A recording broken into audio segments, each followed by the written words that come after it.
Sometimes when Mohit Rajhans is on the show, I just want to I don't want you to because when we sit down, we get talking, and then we're kind of all over the place, and then we start our segments, and then we don't get to everything. So good to see you. Is your digital life a cluttered mess? This may be a good time to take devices through some spring cleaning. Writer and media consultant Mohit Rajhans is on with us. You have some interesting facts here, and I was kind of talking my obsession with the phone that's in my pocket right now.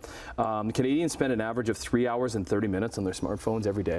Yeah, and, we've gone from it being a gadget to a tool, really. Many people in our lives will use their phones and only use that for work, and some people, like our teens and kids, will use it as an escape mechanism. The truth is, we're all in app culture now, and we're dependent on all these different apps that we have to be connected to our lifestyle and the way we work and stuff, but they're also in the same place of this distraction. So now's a good time to declutter, because there are several things that are happening in the app world that you might not necessarily be comfortable with. I have so many apps that I don't use my phone, but I might use at some point, so I don't want to get rid of them. Why am I doing that? Well, that's actually a misnomer now. Well, gone are the days where it takes, minutes and hours for an app to load. You actually don't want a lot of apps on your phone because they're collecting data and information from you. Remember, just the past 2 or 3 years, governments have put in rules about what apps can do when it comes down to tracking your information. If you have that app on your phone, you've given them free range. Now, don't get me wrong. You can go into settings now and control your actual environment. And that's a part of this conversation.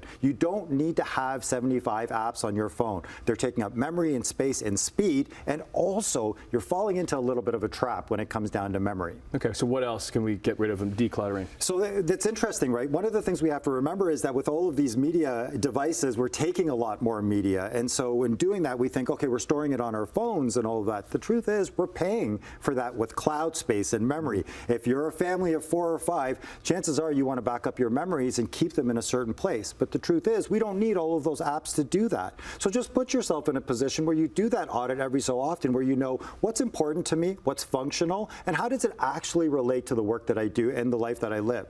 The other thing we have to make sure about, Tim, is the apps that our kids use. There's so much information that's being collected from our kids, and willingly, as a result of them downloading the latest game or being a part of a gaming ecosystem. We have to do this audit with our kids as well, because at one time we might have thought, oh, it's just cyberbullying that we should be watching out for, or people trying to contact them. The truth is, many kids are giving away a lot of information about our families and stuff. We got to be clear about that. How have you have teenage kids, they have phones, right? Yeah. Mine don't have phones yet. How is it for you, like having the kids with the phones and trying to educate them properly on how to use them? Well, for one, we're no longer the people that actually guide our kids in our household. Our kids often tell us what some of the dangers are when it comes down to some of the apps that are around. But more importantly, the rules that are set within the house are individual. A lot of people think to themselves, well, kids need these tools now in order to do homework and be connected to their friends, etc. That's a different way of life. Seniors in your life need their cell phones for certain reasons as well.